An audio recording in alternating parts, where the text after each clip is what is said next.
Welcome to the Heal, Thrive, Dream podcast, where trauma survivors become healthy thrivers. Each month, we'll feature a theme in the trauma recovery and empowerment field. To promote your recovery, healing, and learning how to build dreams, here's your host, Karen Robinson, transformational coach and therapist. Hi, everyone. Welcome to the Heal, Thrive, Dream podcast. Today, our guest is Tina Davidson. Tina is a highly regarded American composer. She creates music that stands out for its emotional depth and lyrical dignity. Lauded for her authentic voice, the New York Times has praised her vivid ear for harmony and colors. I'm going to skip ahead in her bio to talk about her memoir. Tina has a memoir out called Let Your Heart Be Broken, Life and Music from a Classical Composer. It is now available from Boyle Dalton. Her memoir traces her extraordinary life in equally lyrical language, juxtaposing memories, journal entries, notes on compositions in progress, and insight into the life of an artist and a mother at work. So Tina, welcome to our show. Thank you so much. I'm delighted to be here. Your full bio will be in the show notes. However, if there's anything, I know you had lots of reviews about your work. Is there anything that you want to expound upon before I start asking you questions? No, it's the book is about my odd life. We all have odd lives. And about my artistic experience, looking at the issues and the problems that I've had and translating them into music. I could say that the book, Let Your Heart Be Broken, the title comes from, I was at a conference and this wonderful author, Stephen Levine, said that he thought the meaning of life is to let your heart be broken. And that is, that certainly fits the theme of this podcast. We've all had our hearts broken, but we also need to allow it, not resist it, not work against it, because I really believe that once you recognize how brokenhearted you are, those two halves of your heart have this wonderful, dark, rich soil where you can start again. So out of your trauma and pain comes new beginnings all the time with a deeper connection to life and perhaps more empathy for others. That was so well said. Very nice. So Tina and I were talking just a itty bitty bit before we started recording, like, oh, we've just got to record this because her story is a bit unique. Those of you who may know this about my history, but I've done a lot of work around adoption, and I also have a child that I adopted. But Tina has an unusual spin that has trauma in it for sure. So Tina, I would love for you to tell your story. My mother had me in Sweden, and when I was 6 months old, she placed me in a foster home. The bottom southern tip of Sweden. And I lived there for 3 years until I was 3.5. I was the youngest of 4. And the next oldest to me was only a couple of months older. So we were brought up as twins. We slept in the same room and we played all together all the time. And then one day this beautiful American professor came visited. And within a month or two, she had adopted me and brought me back to the United States. And I became the oldest of 5 children. She married and had 4 children. When I was 21, I happened to be in Sweden because I had a job taking care of a daughter of a family friend of ours. So I was in Sweden all summer, and I thought, maybe I'll go to the adoption agency. And right at the last minute, like the last couple of days, I called them up and they said, why don't you come down? And I thought, oh, I'm going to find out who my parents are. This is so exciting. And she had this letter and she started reading it. And it turns out that my adopted mother is my biological mother. And I just... Okay. For people like listening and saying, what? Why didn't your mother, when she adopted you, tell you? Well, first of all, it was in the 50s. And I think it turned out, I was illegitimate. I think births in that time was very difficult for women. As she was a young professor, she had gotten a PhD from the University of Penn, which was most unusual. And she came back 3 years later after she placed me in this foster home. And I think she decided this would be a good cover, good protection. And I was very smart.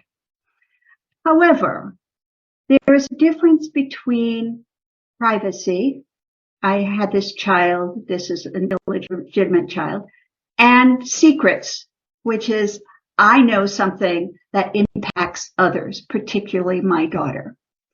And secrets are they hurt people. Mm-hmm. And I think maybe she intended to tell me, but she really couldn't quite face it. And actually, she had never told my stepfather. She had never told anyone. So I think also when you live a secret, it becomes kind of hardened and calcified, and it's much harder to break away from that. So it was a smart move, but she really took it too far.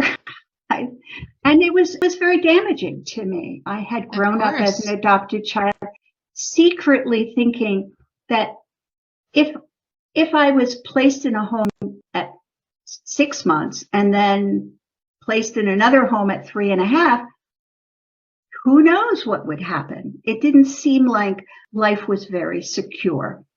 So I had a lot of sort of secret thoughts about being adopted. And I was a very compliant child. I think, there was a part of me that was very dark, but I hid it away. And there was a part of me that was very funny and really happy and wanted to please people and work really hard. But I had no access to the dark side of me. And the other thing that I don't think anybody thought about is that in Sweden, that was my family.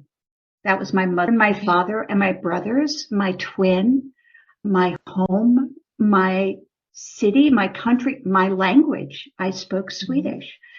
And it was as if there had been this terrible car accident and they all disappeared and nobody ever talked to me about it.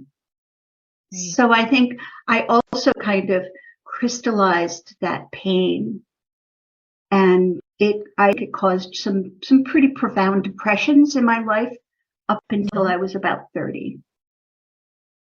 Well, what sticks out for me as a therapist is, it's a betrayal when a birth mother completes an adoption plan. Doesn't mean they want it to be, but it is a betrayal. It's a huge loss for the child and birth mother. And then to readopt you and not tell you is another betrayal. I'm very curious. I know it's jumping ahead a little bit. I'm very curious on how you communicated with your mother when you found out and what that relationship with her looked like after that. It was difficult because she wanted me to be complicit with her secret. So she wanted me to continue to pretend that I was adopted. She didn't want my brothers and sisters to know. I insisted that my stepfather know. And then for years, she was very uncomfortable because I became connected to my father's family. And for instance, when I got married, I was going to bring both families together. And she really wanted me to have 2 separate weddings so that she would not. So I do think also with trying to be understanding and compassionate to her, I think sometimes when you have a secret untruth, a lie, I think it's a little bit like signing your soul over to the devil. It's you then start to have to make lots of different compromises. I think I was initially, I told her I wasn't that angry. So I was in my 20s. By the time I had my own daughter, I was really suffering a lot of the consequences of this because they were really bubbling over. Right. And I think having my daughter writing music at that point that was felt really connected to me made me realize how damaged I was, and that if I did not fix this, if I did not walk through this fire, I was just basically handing it over to my daughter and say, here, you take it. Because I think, I would have been depressed or moody or angry or volatile or who knows what. I think damaged people damage other people. And the only way for me to minimize that damage was to start therapy and do some really heavy work trying to figure out my life. And in my book, it's interesting because I have these short stories of my childhood, and then I have journals of my life really when I'm in my late 30s and 40s. And it's actually the journals are looking at my younger life, and I'm writing music about my younger life. So I have a quartet called Dark Child Sings. It was sort of like I wanted to allow that darkness in me to have a voice, to bring it home, to say, you're dark, you're hurt, I'm here, let me be with you. It's sort of like taking in your own lost children. Wow. So I do have a couple of questions, and they're probably out of curiosity. And of course, if I ask you anything you don't want to answer, please, feel free to say that. But I am curious about your adopted dad's reaction once he learned that his wife had this huge secret from him. The person that he's supposed to trust more than anyone else in the world. How did that go? Well, it is interesting because my stepfather was a wonderful man in many ways, but also very compartmentalized. So I was in college. I was starting my junior year of college when I found out, and he called me and he was very angry. He said, how could she not tell me? And I said, well, did you ever ask? And he said, ask my mother for more details about me. Oh. And he said, I did. She wasn't ready to talk about it. And then my next question was, did you ask again? And he said, no. And I felt that he was also complicit to some degree in this. If she had said, I can't talk about it now, that's sort of an invitation to ask again.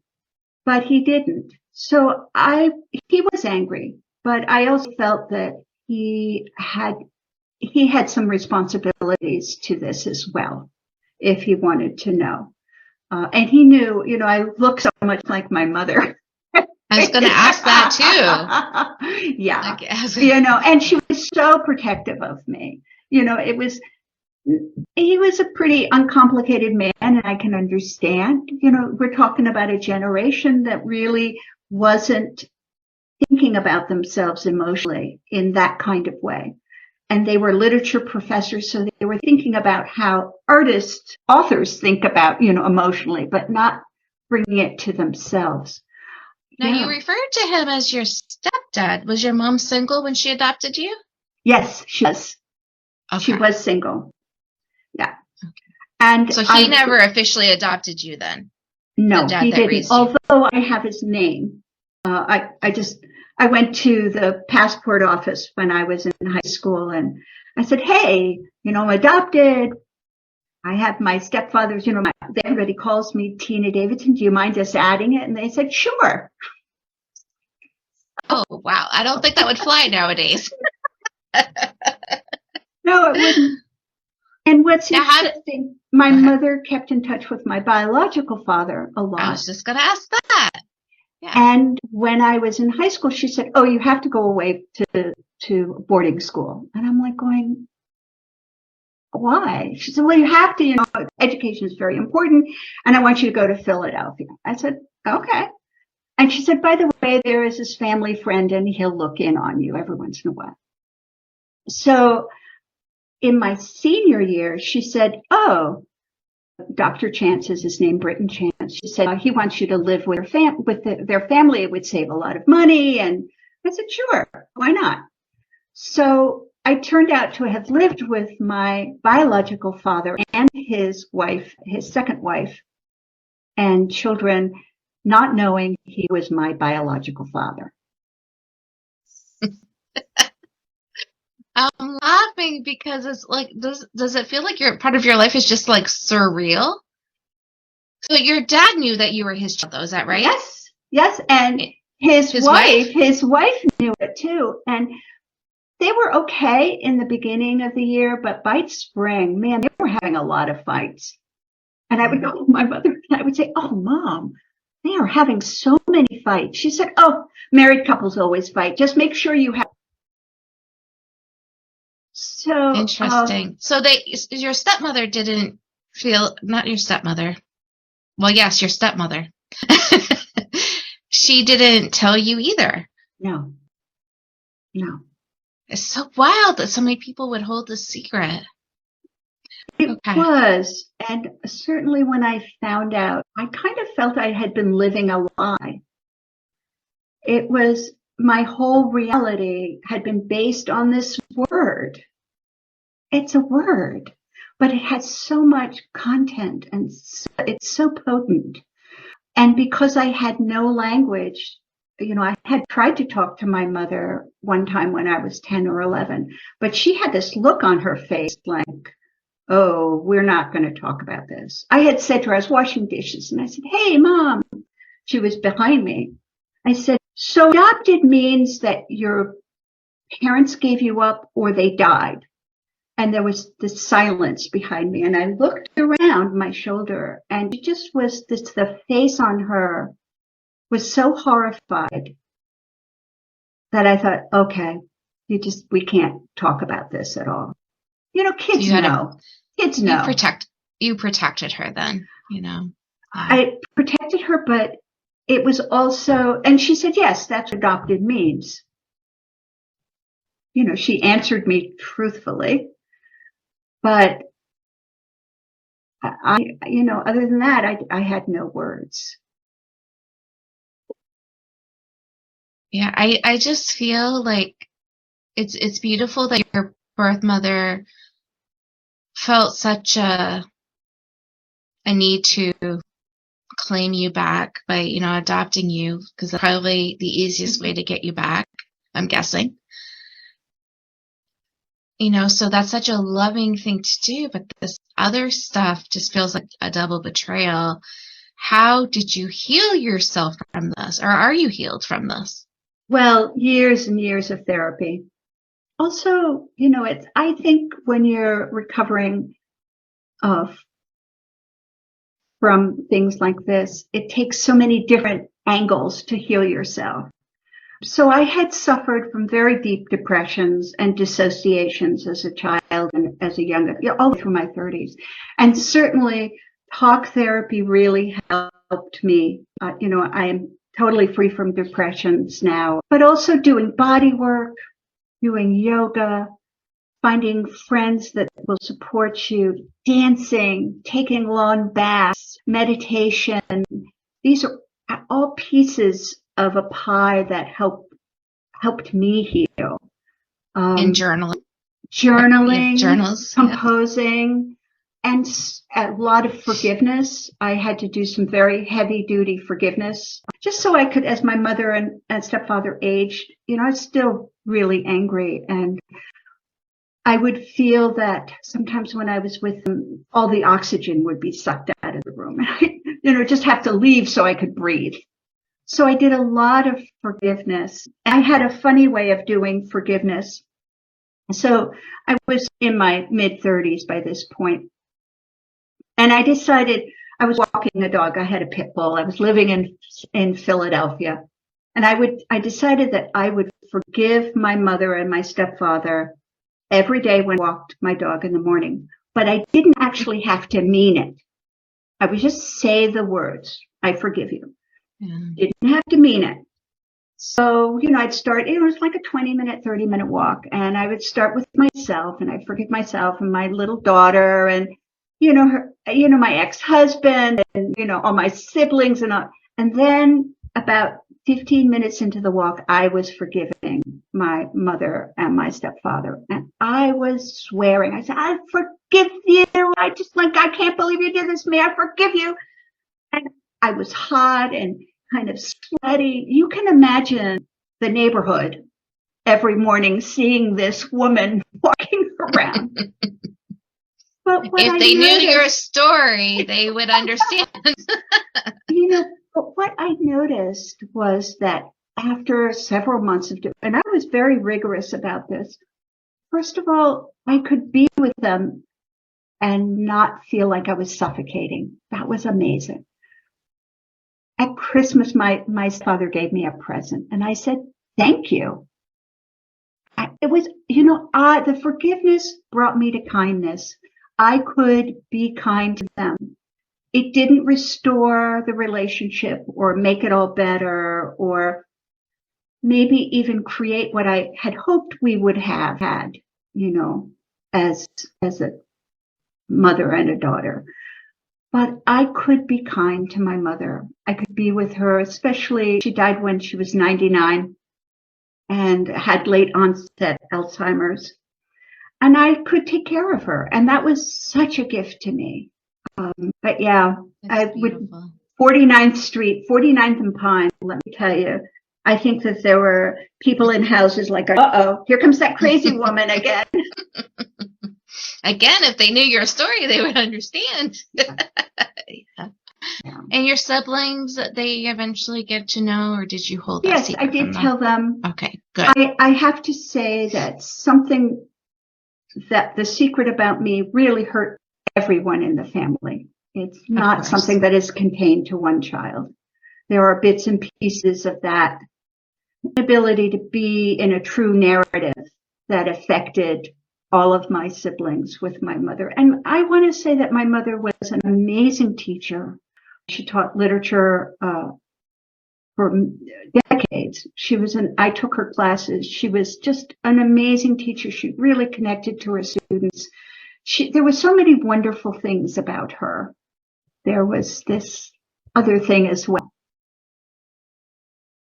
It's just quite the story, for sure. But I agree with what you said earlier, that the pain and the trauma we have ends up being our greatest strengths later. Like, your composing probably would have sucked if you didn't have all that pain to process. Well, fortunately, I'm not in a place of knowing that, so I am what I am. But I do think that artists, if they're trying to articulate the truth about themselves, the truth that is now, because we're only here now, I think that does communicate with audiences, not that they know me, but maybe my hope is always that they know themselves a little better, that something about my work resonates in them, and that allows them to understand themselves a bit better. That's beautiful. Really beautiful. Now, were there other traumas that you want to share before we move into your career? Because I know sometimes. I think I don't know. I kind of feel anyone who's my age, any female, probably was molested. That seems to be a very common story. It is, unfortunately. Molested by my piano teacher's husband. And I'll tell you the one thing that happened. I'd always known that he molested me. I don't know how long, because I'd always go to the lessons. And my teacher was always late. So, I got there on time. I had to get there on time. I always had the lessons by myself. And I teach now, and I always say to my parents, I said, go to the lessons, be at the lessons, just be at the lessons. So it could have been a couple of times. It could have been months. I was probably 9 at the time. I really don't know But years and years later, so I had processed it with my therapist. I had definitely talked about it and known about it. But years later, I was having some body work done. And I was having some body work done on my back. And it was a series of body work. So this was like the 3rd out of 10 sessions. And I was lying on my stomach. She was working on my back. And suddenly I said, I burst into tears. I sat up and I just burst into tears. What I remembered was that he would come out of the back room while I was playing the piano. And there were 2 pianos, and she sat at one grand piano and I played it. And he would laughingly reach over my shoulder and correct something that I had done while rubbing himself in my back. And that, I had not remembered it. It was somehow sort of stored in those muscles back there. Isn't that amazing? Yeah. The body's so powerful. Yeah. I just, and I had decades of back problems, from playing the piano a lot, practicing 2 to 4 hours a day.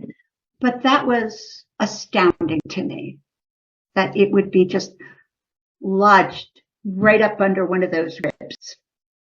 Just that memory. Yeah. Well, thank you for sharing that. I know sometimes it seems like, well, why share that? It's in the past, it's over, I've healed, but it helps other people, because sometimes when we're in those situations, we just feel very alone. So hearing that it happened to you and now you're this amazingly successful woman, and to write about it, people. To write about it and to say, first of all, this is not unusual for women of my age group, really not unusual at all. At some point, some sort of, sexual something, whether you're a young adult or a child. But also, it's the context of our lives, and it's so important to talk about things like this. Not only does it heal me, but it allows other people, it gives them permission to talk as well. And when we say, oh, my music is too important and I don't want to talk about, being molested, I think we don't allow for other people to join us in an authentic way. So to me, it's very important. And let me just say, I have experienced dishonesty in my life. And I think it, again, definitely allowed to have privacy. You don't have to say everything. But you can be honest if you choose to be, in this particular circumstance, I think it's important. I agree.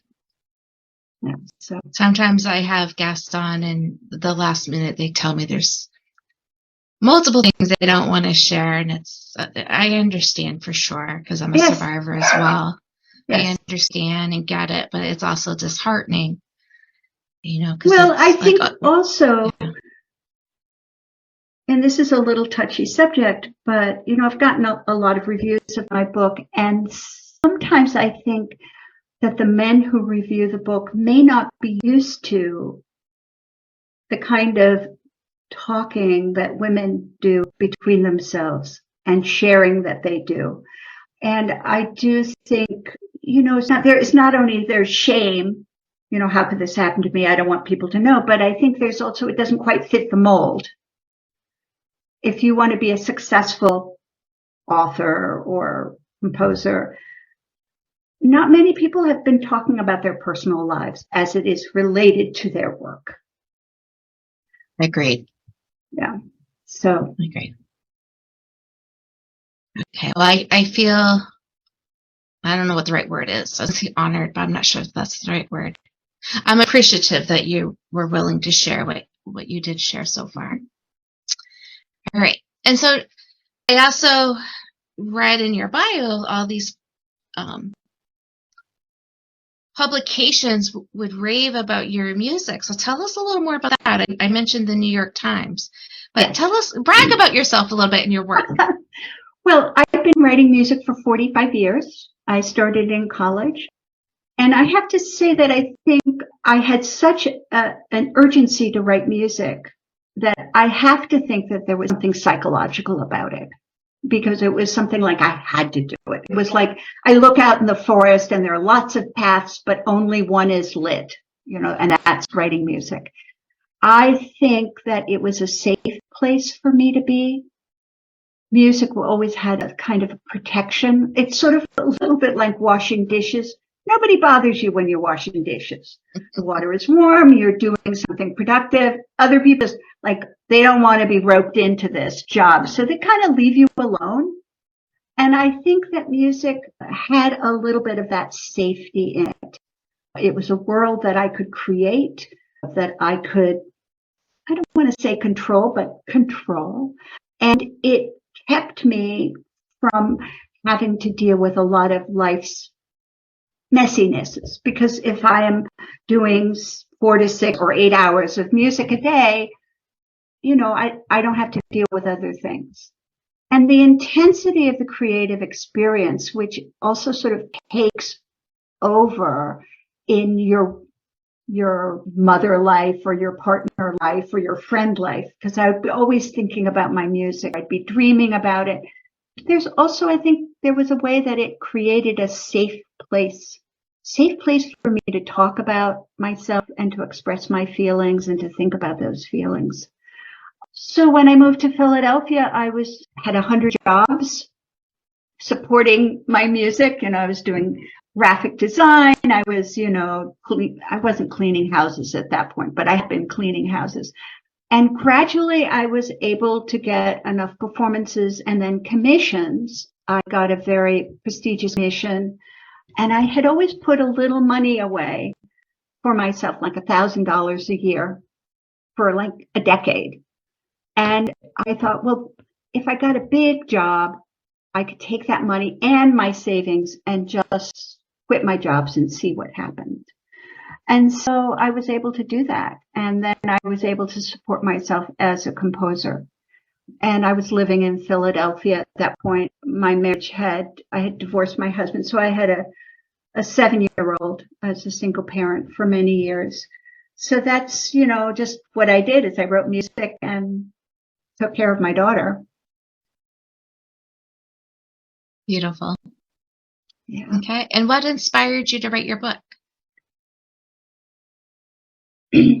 That's a good question. I started it when I was just turning 60, and I think I wanted to, I'm not really sure, but I think I wanted to document my writing process, my composing process.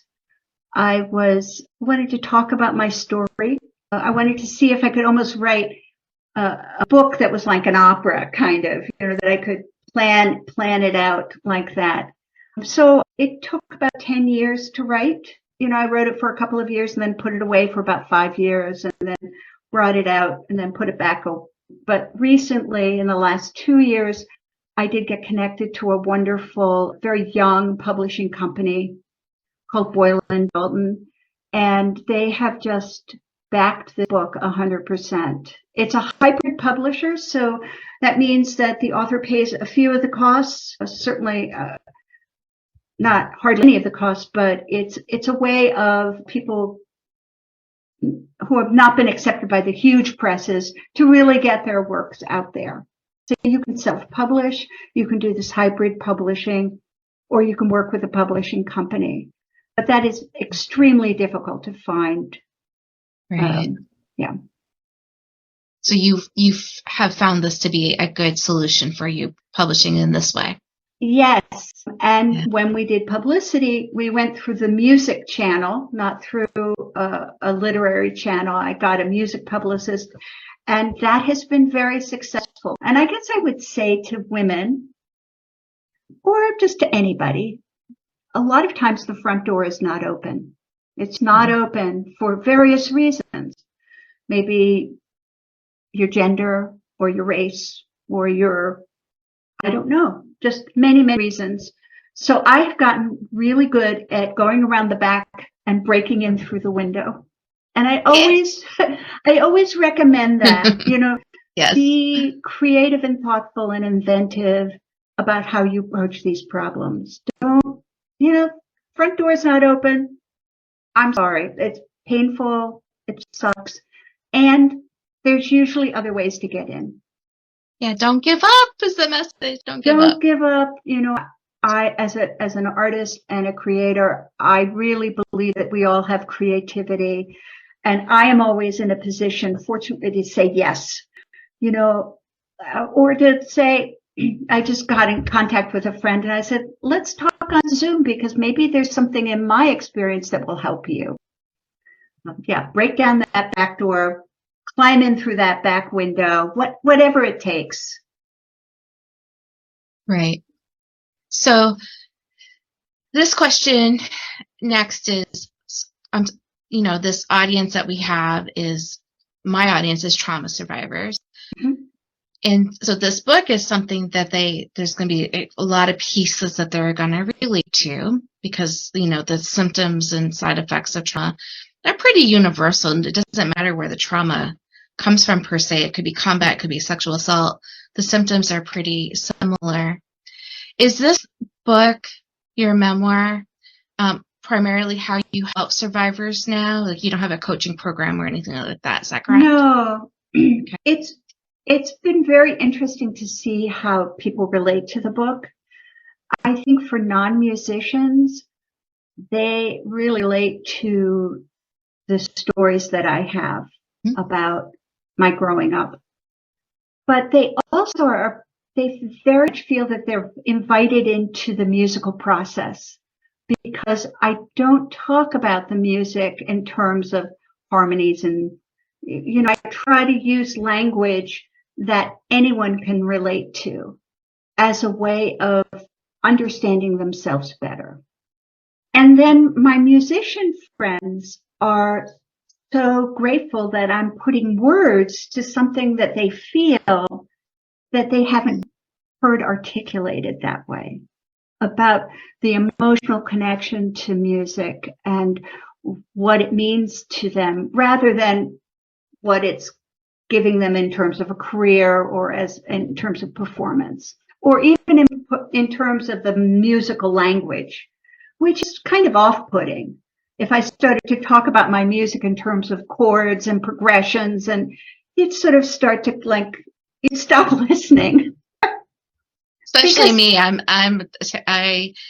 I grew up in poverty and we couldn't afford music lessons. So my kids can read music, but I know nothing about it.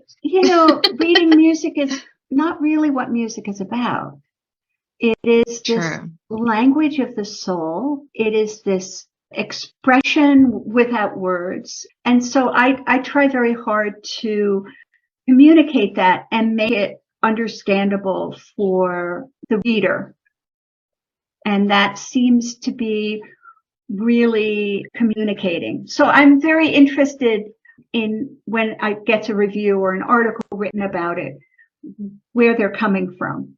A lot of times it's, it's not that the music is not important, but it's part of the language about healing and about feeling in tune with yourself as you go through these difficulties. Well, full disclosure, I haven't read it yet, but I am very fascinated and commit to reading it. Oh, good. I am just delighted how many people are responding to it. I get emails, and it's just lovely a lot of times they just are responding emotionally to it. So anyway, yes, I think, and then a lot of people say that it's hard to put down, which I think is kind of like, oh. I had one reviewer say it reads like a thriller. I think because you're waiting for me to sort of consolidate what I'm talking about, bringing it together. And I have a part as I look back, it is not the darkness I fell out of, but the love that remains behind. The sieve of my life has a magical backwardness to it. The mesh allows rough clumps of dirt and stones to fall through, while the fine rich loam and the startling beautiful small stones, wet and glistening from the river of life, remain caught in the filaments. We are, in the end, a measure of the love we leave behind. While this is no original thought, the experience is always new. It's so beautiful. Yeah, beautiful. Is your book available on Amazon? Absolutely. Beautiful. One click away. And do you have a website as well? I do. It's pretty simple. It's tinadavidson.com. I will never remember that. That's awesome. So, Tina, we have to wrap up, unfortunately. And for our listeners that really relate to music, like it is their healing balm, is there any other words of wisdom for them today? Oh, boy. I think to get past your trauma is to trust yourself, to learn again how to trust yourself, how to trust the world. And as an artist, I always want anybody I know to trust their creative spark and their energy. And, making your life whole again after a difficult experience is creativity. So I'm always saying, trust your creative self. Awesome. Well, thank you, Tina, so much for being with us today. It was a delight to interview you. Well, thank you so much for having me. The recording has stopped. All right. How did you think it went? I think it went great. I loved it. I really did. I think you're my first composer. Probably, that wouldn't surprise me. Maybe even composer, author, Lots of authors, but not anyone as into the music. I don't think I think I would remember. Yeah. It's getting to the point where I know of some authors that maybe play music or, create it sort of incidentally, but right. My career is, based on music. All right. Well, please stay in touch. I will. I will send you a headshot. Can you add your address to the headshot? Because I'm sending out postcards now to my guests to thank them for being on the show, and I would love to send you lovely. one. And I will. Yes, I have a whole little thing that I just. Yeah. Thank you again so much. This has been such a pleasure. All right. Take care of yourself. Okay. Bye-bye. Thank you for listening in today. Please join us next week, same day and time. Also, I would love for you to check out my website, healthrivedream.com.